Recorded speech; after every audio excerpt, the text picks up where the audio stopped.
जाते हैं कि कुछ ना कुछ पुरानी सभ्यता महाभारत कालीन या महाभारत से पुरानी सभ्यता निश्चित रूप से यहाँ पर होगी।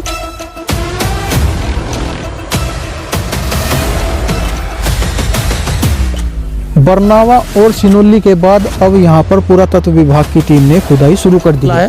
तो निश्चित ऐसी उम्मीद की जा सकती है कि महाभारत कालीन सभ्यता यहाँ पर मौजूद है कि हीरे की परख जोरी को होती है, लोग पत्थर समझकर फेंक देते हैं।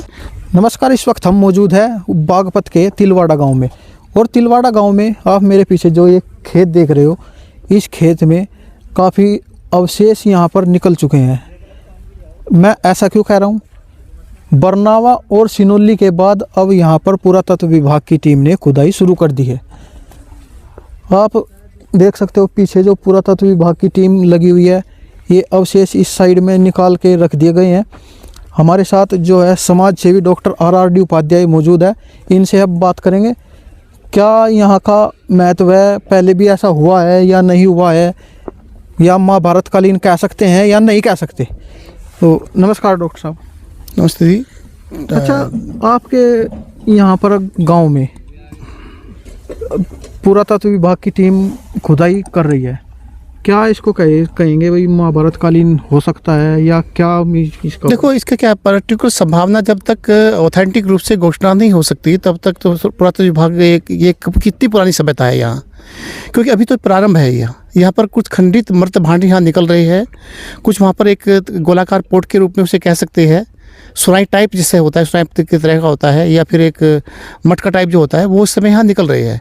लेकिन वो क्या कंडीशन रहेगी, क्या उसको हम लोग महाभारत कालीन तो तब तक नहीं कह सकते, या किसी सभ्यता से तब तक नहीं जोड़ सकते, तब तक पूरा तत्व विभाग उसकी संभावना घोषणा नहीं कर सकता। लेकिन इसके अलावा जैसे सोनोली साइट पर काम हुआ था, वहाँ एक रथ निकला था जो महाभारत कालीन सभ्यता से कहीं ना कहीं जोड़ कर देखा जाता है। तो ये जो यहाँ से लगभग 10 किलोमीटर की दूरी पर ये सोनोली गाँव यहाँ पर से पड़ता है, 9 या 10 किलोमीटर की दूरी पर सीधा रूप से हम देखेंगे तो पड़ेगा। लेकिन इसके अलावा वहाँ उम्मीद की जाती है कि कुछ ना कुछ पुरानी सभ्यता महाभारत कालीन या महाभारत से पुरानी सभ्यता निश्चित रूप से यहाँ पर होगी।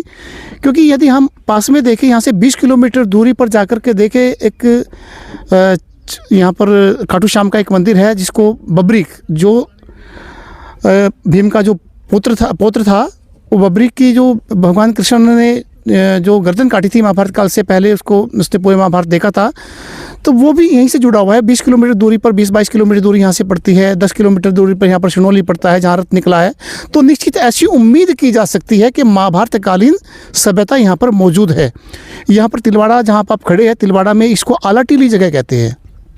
ये पुरानी एक बस्ती हुआ करती थी यहाँ पर एक अजरकता के समय भी यहाँ पर कुछ आसपास के कुछ लोग रहते थे जो चले गए थे यहाँ से। हम पास में देखें तो एक बड़ी एक लोकेशन है जहाँ पर भी बस्ती होने की संभावना है, उसको खेड़ा पलटावा कहते हैं। खेड़ा एक जगह, 3 स्थान यहाँ पर मौजूद है। यहाँ इसके पास में लगभग 2 किलोमीटर 2.5 किलोमीटर दूरी पर यहाँ एक कुड़ी जो यमुना के किनारे पर एक टील बना हुआ है। जो उस टील को भी हम लोग देखें तो टील में भी वहाँ पर एक पुराना अवशेष पुरातत्व विभाग खुदाई करके पुरातत्व अवशेष निकालता है। लेकिन वहाँ पर आप तो अवशेष ऑलरेडी आपको ऊपर ही अवशेष पड़े मिलेंगे। वहाँ देखने को मिलता है कि यहाँ पुरानी सभ्यता है। वहाँ खुदाई की आवश्यकता अभी नहीं, खुदाई के पहले, हालांकि 13 तारीख को उम्मीद है, 13 जनवरी को वहाँ पर खुदाई का काम प्रारंभ होने वाला है।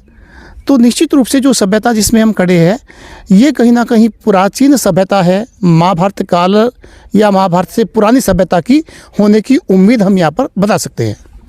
अच्छा, देखने को मिलता है भाई, आप बता रहे हो खेड़ा गांव जो है वो पलटा हुआ है, कोई खेड़ा गांव। इससे पहले भी सिसोली, वो सिरसलगढ़ गांव पड़ता है बिनोली के पास में, वहाँ भी अवशेष निकले थे। नहीं, अवशेष निकले थे, लेकिन यहाँ पर महाभारत कालीन या पुरानी सभ्यता होना, एक अवशेष निकलना एक अलग बात है।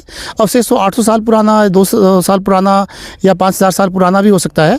लेकिन यहाँ ये जो इसलिए महत्वपूर्ण है क्योंकि ये महाभारत कालीन क्षेत्र है, और महाभारत कालीन क्षेत्र हमारे यहाँ पहले उनके संबंधित सभ्यताओं से जो सिनोली साइट है, यहाँ रथ निकल चुका है। तो ऐसी उम्मीद की जा रही है कि महाभारत कालीन सभ्यता या उससे पुरानी सभ्यता है। सभ्यता पुरानी होना, खुदाई होकर के मृत भांड निकलना या अवशेष निकलना एक अलग बात है, और सभ्यता पुरानी होना ये एक महत्वपूर्ण बात होती है।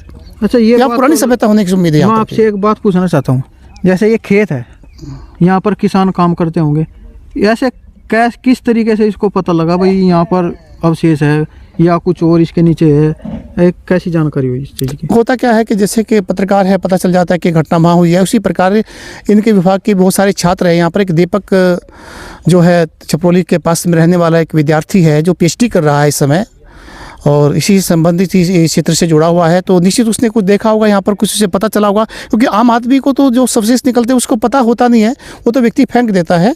लेकिन जो जोहरी होता है, मैं एक काव्य के माध्यम से भी कहना चाहूँगा कि हीरे की परख जोहरी को होती है, लोग पत्थर समझकर फेंक देते हैं। तो निश्चित रूप से जो जोहरी होता है, जिसको जानकारी होती है, वो उसने पुरातत्व विभाग के साथ वो काम करता है, उस विभाग से वो पीएचडी कर रहा है संबंध इसी टॉपिक से, तो उसने जानकारी दी। तो पुरातत्व विभाग ने कहीं उसने डायरी में नोट किया, और यहाँ पर उन्हें उम्मीद देखी, यहाँ पर कुछ उन्होंने दिखाई दिया, तो निश्चित वहाँ उसने खुदाई प्रारंभ कर दी। तो ऐसे ही जानकारी प्राप्त होती है। अच्छा, आप दिखा सकते हो किस तरीके के अवशेष यहाँ पर निकले हैं? हाँ, जो पुरानी, जो अभी तो ज़मीन से वो निकाले नहीं है वहाँ पर, वो अभी उसको ऑथराइज नहीं किया उनको रिपोर्ट करने के लिए, उनको वीडियोग्राफी करने के लिए। लेकिन जो पर डे के हिसाब से जो ये खंडित जो मर्दभांड जो निकाल के रखते हैं, आप बैक में आप देख सकते हैं, इस तरह की ये मर्दभांडशाला बनाते हैं, और इस पे यहाँ पर ये अवशेष रखे जाते हैं। अच्छा, कितने दिन की प्रक्रिया इनकी लगभग वो हो चुकी है, और कितने दिन आगे काम करने का? संभवतः मेरे हिसाब से लगभग 20-25 दिन के आसपास इनको लगभग हो चुके हैं, और उम्मीद है कि ये प्रक्रिया एक लंबी प्रक्रिया चलने वाली है, कि लगभग कम से कम 3 से 6 महीने तो मिनिमम आप मान के चलो। उम्मीद है कि 3 महीने तो ये कम से कम रुकेंगे यहाँ, और यदि कुछ और बहुत कुछ निकलता है तो बहुत बड़ी टीम भी यहाँ पर आने की उम्मीद है, बड़ी टीम भी बुलाई जाएगी।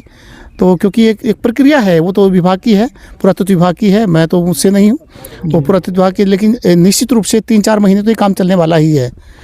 इसके अलावा और संभावना जैसी उनकी बढ़ेगी, उनके अनुमान उनका बढ़ेगा, तो वो उस प्रकार से पीरियड लंबा भी हो सकता है। क्योंकि सोनौली की खुदाई भी 3 चरणों में हुई है, अलग अलग चरणों के हिसाब से 3 चरणों में खुदाई है, और अभी भी संभावना है कि वहाँ पुरातत्व विभाग कुछ ना कुछ भविष्य में भी काम करेगा वहाँ पर।